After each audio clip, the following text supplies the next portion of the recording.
This video, we're going to be talking about how to reset Truist password or user ID. So let's just get straight into the video. First things first, simply go ahead and start by opening the Truist application.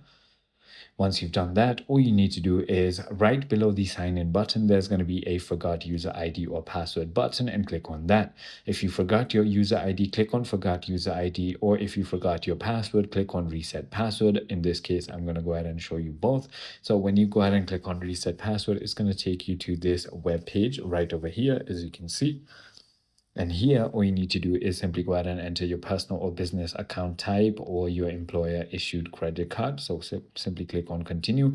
And as you can see, it says verify with your personal info. So enter your email, your last 5 digits of your SSN, EIN, or ITIN, and then enter your user ID and click on continue. They're going to send you a verification code to your email. Once you go ahead and enter that verification code back to your application, they're going to let you create a new password just like that. I hope this video clarified everything that you need to know. If it did, hit that like button and I'll see you on the next one.